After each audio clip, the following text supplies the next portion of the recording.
Lalu Nabi Sulaiman bertanya kepada pemuda ini, "Pada zaman siapa engkau mendatangi pantai ini?" Pemuda ini menjawab, "Aku ke pantai ini pada zaman Nabi Ibrahim alaihissalam." Dan Nabi Sulaiman pun terkejut, lantaran pemuda ini berasal dari 1400 tahun yang lalu.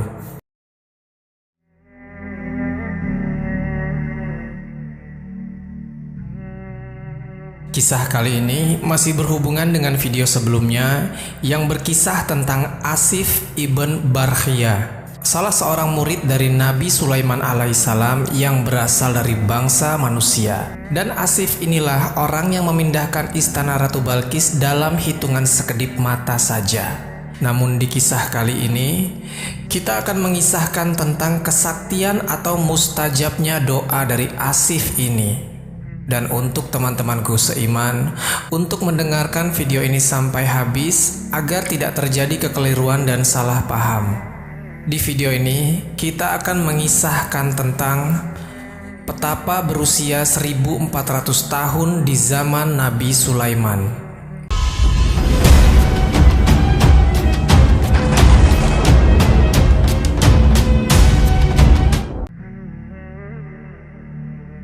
Assalamualaikum warahmatullahi wabarakatuh.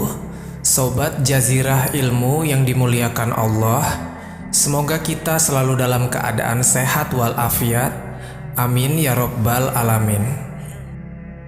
Kisah kali ini masih berlatar di masa Nabiullah Sulaiman alaihissalam yang hidup di wilayah Yerusalem atau Palestina.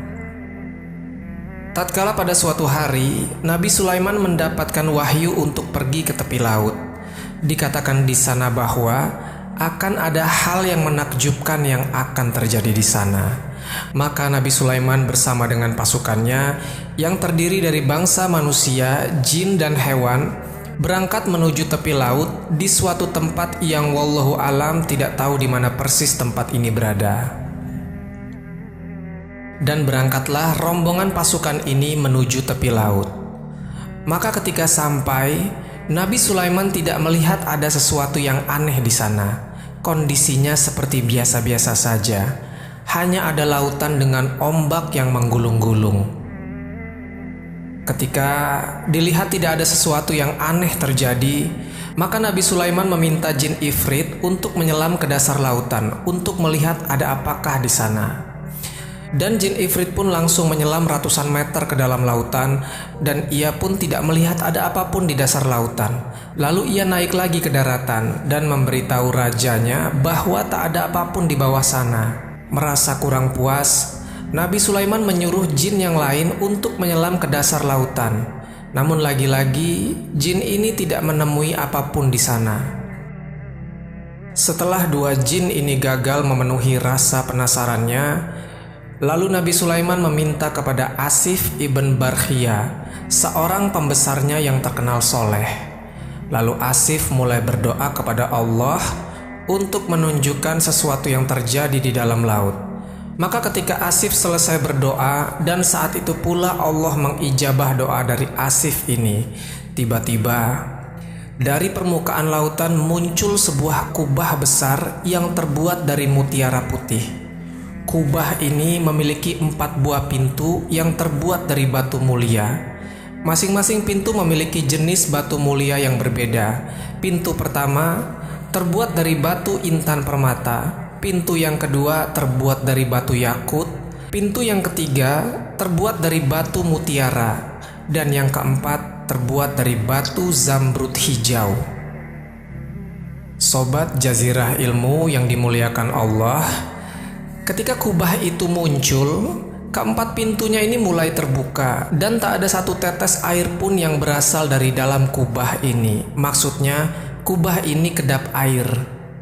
Di dalam kubah ini ada seseorang pemuda yang sedang melakukan sholat. Wajahnya sangat tampan dan menggunakan pakaian serba putih dan seluruh badannya pun bersih. Lalu Nabi Sulaiman memutuskan untuk masuk ke dalam kubah itu untuk menemui pemuda ini.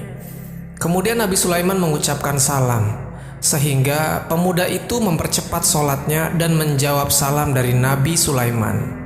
Lalu Nabi Sulaiman bertanya, apa yang menyebabkan engkau berada di dasar laut ini?"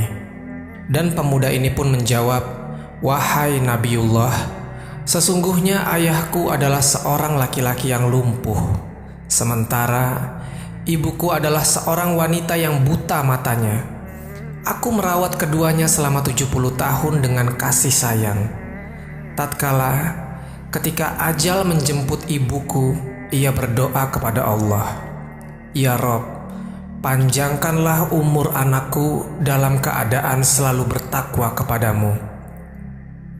Tak lama dari itu, ayahku pun meninggal dunia dan ia sempat berdoa kepada Allah, 'Ya Rob, tempatkanlah anakku ini di tempat yang tidak ditemukan oleh syaitan.'" Mendengar kisah ini, Nabi Sulaiman pun terdiam hingga pemuda ini melanjutkan lagi ceritanya.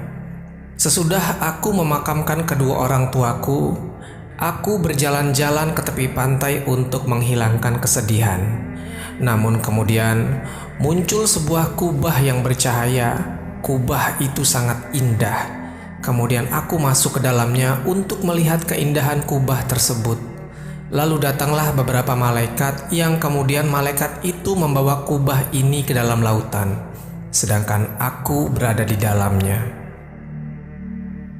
Lalu Nabi Sulaiman bertanya kepada pemuda ini, "Pada zaman siapa engkau mendatangi pantai ini?" Pemuda ini menjawab, "Aku ke pantai ini pada zaman Nabi Ibrahim alaihissalam." Dan Nabi Sulaiman pun terkejut lantaran pemuda ini berasal dari 1400 tahun yang lalu, dan tidak terlihat bahwa pemuda ini sudah tua. Di rambutnya pun tak ada sehelai pun uban, bahkan kulit wajahnya pun tak terlihat ada keriput di sana. Dan pemuda ini hanya terlihat seperti antara umur 20 sampai 40 tahun saja.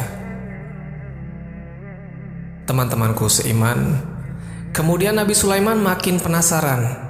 Maka ia bertanya kembali, "Lalu bagaimanakah kamu makan dan minum?" Dan pemuda ini menjawab, "Wahai Nabiullah, setiap hari datang kepadaku seekor burung yang membawakanku makanan sebesar kepala manusia, dan setiap aku memakannya, aku merasakan kenikmatan yang belum pernah kurasakan di dunia. Setelah aku makan, aku tidak lagi merasa kelaparan, haus, gerah, dingin, tidur, kantuk, dan sifat-sifat lain yang dirasakan manusia. Aku pun tak lagi merasa kesepian." Setelah percakapan ini, Nabi Sulaiman menawarkan dua pilihan kepada pemuda ini. Yang pertama, agar pemuda ini ikut dan tinggal bersama Sulaiman di istananya, atau ia tetap kembali ke kubah mutiara itu. Akhirnya, tanpa ragu pemuda itu memilih untuk kembali ke dalam kubahnya dan kembali lagi ke dasar lautan. Akhirnya Nabi Sulaiman meminta kepada Asif ibn Barkhia agar mengembalikan pemuda itu dan kubahnya ke dalam lautan. Setelah Asif selesai berdoa, kubah tersebut itu pun hilang dari pandangannya. Kisah ini ada di dalam kitab Irsyadul Ibad yang ditulis oleh Syekh Zainuddin bin Abdul Aziz dari Malabar, negara India. Pelajaran yang dapat kita ambil dari kisah ini adalah betapa mustajabnya doa orang tua kepada anaknya. Kita yang masih memiliki orang tua sangat diwajibkan untuk dirawat dengan kasih sayang, karena ada sebagian orang yang memang doanya sangat besar kemungkinannya untuk dikabulkan Allah Subhanahu wa Ta'ala. Yang pertama, doa orang tua kepada anaknya. Lalu yang kedua, doa orang yang teraniaya. Yang ketiga, doa orang yang sedang berpuasa. Dan yang keempat, doa seorang musafir. Wallahu a'lam bishawab. Jadi itulah kisah tentang petapa berusia 1400 tahun di zaman Nabi Sulaiman. Semoga kisah ini bermanfaat. Lebih dan kurangnya mohon dimaafkan. Yang benar datangnya dari Allah Subhanahu wa Ta'ala. Khilaf ataupun keliru itu datangnya dari saya pribadi sebagai manusia biasa. Sampai ketemu di kisah-kisah seru yang penuh makna selanjutnya. Saya akhiri, wassalamualaikum warahmatullahi wabarakatuh.